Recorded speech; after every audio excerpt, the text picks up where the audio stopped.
Hi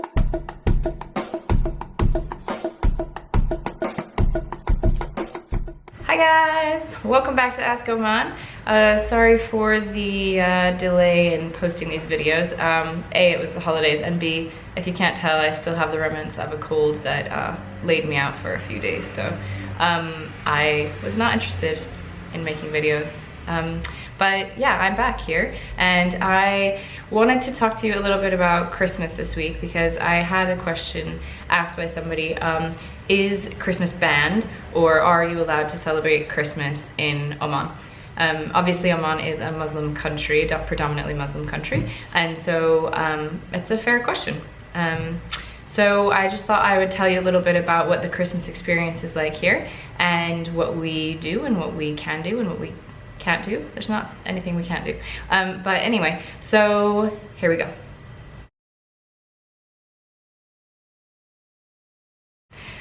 Okay, so first of all, obviously it is a predominantly Muslim country. It is the main religion here, and it's the religion that the state recognizes and runs by. So basically anything that like a city would normally decorate, it's not gonna be there. They don't have anything on the roads. The good part is that National Day, which I didn't make a video about, and I probably should have, but next year I will, is just a couple of weeks before. Well, it's kind of the end of November, and they decorate for that like quite over the top. And the colors happen to be, conveniently, red and green and white. So there are flags everywhere, and there are lights everywhere, and it looks a lot like Christmas. Those decorations come down about a week or two before actually the holidays, but it gives a nice like festive vibe to the place at about the right time of the year.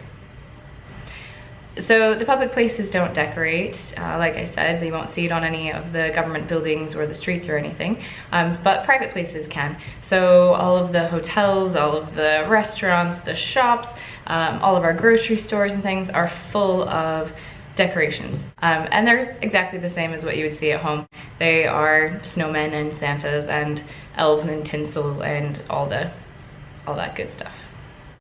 If you're a Westerner working in Oman, it's probably likely you're not gonna really get the day off because it's not considered a national holiday, obviously. Conveniently though, the education system runs on the British schedule because they adopted the British system when they set it up. So they happen to have a holiday break, which is just at exactly the right time, like the last 3 weeks of December into the first week of January. So all the kids are off of school anyway, so a lot of the expats will just go home for the holidays because their kids are out of school. And if you do work here, there is, as always in Oman, a little bit of wiggle room. People respect the fact that you are from a different culture and that maybe it's an important day for you. So maybe you work half a day, or you don't have to work that day, or whatever. And this year was kind of special that way because the Christmas Eve holiday actually coincided with the Prophet Muhammad's birthday. That only happens about every 34 years or so because of the difference between the Gregorian calendar, our calendar, and the Arabic calendar that's a lunar calendar. So that actually was quite a nice coincidence this year because everybody got the Thursday off, which normally our weekends are Friday and Saturday. Everybody got Thursday as well for the Prophet's birthday. So it was a 3-day holiday weekend, not for Christmas, but coincidentally at Christmas. So that was really handy. The problem that created though is that the Prophet's birthday, out of respect for him, is a dry day. So you have a bit of a problem because you've got a lot of Europeans coming into the country for their Christmas holiday, and they want to go to the hotel and have a beer and celebrate their holiday with alcohol. Basically the way they worked around that is that they set the kind of dry time from sundown on the 23rd until sundown on the 24th. So it didn't really interfere with the actual Christmas Eve celebrations or the Christmas Day itself, but we still had the dry day to celebrate the Prophet's birthday. And it's a solution that you will see really often here.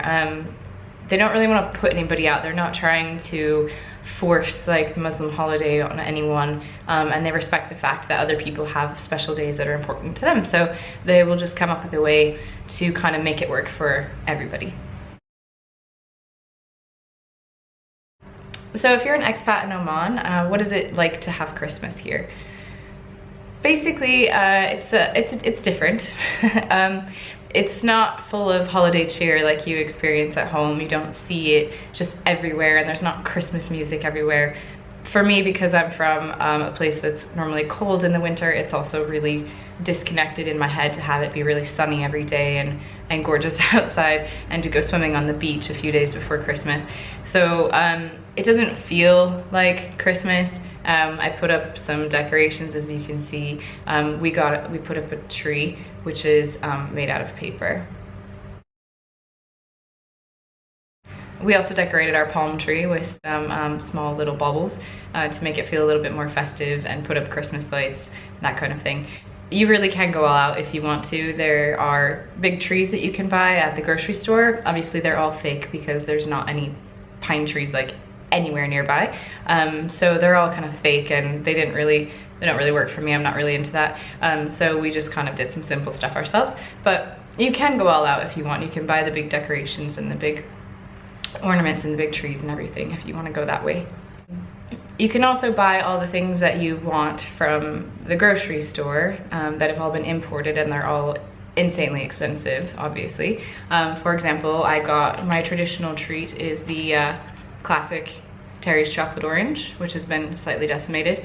But one of these costs about $8 here. So I got one, and I'm hoping to make it last a little bit of time because that's just ridiculous. Okay, so that's what it's like to have Christmas in Oman. It's not quite the same as back home, not quite as cozy, not quite as cold. You don't really want the hot chocolate, and it's not as festive of a season, but it exists. We have the space for it. We're allowed to celebrate the way that we want to. We can get alcohol if we want. We can get pork products if we want, all of that. So it's not as restrictive as you might think it would be. Next video, I want to talk about some of these restrictions that everybody expects to have in Oman. I get a lot of questions about what's banned, what's not banned, what are you allowed to do, what are you not allowed to do, and I want to talk a little bit more about that next time. So stay tuned, and I will see you then. Bye!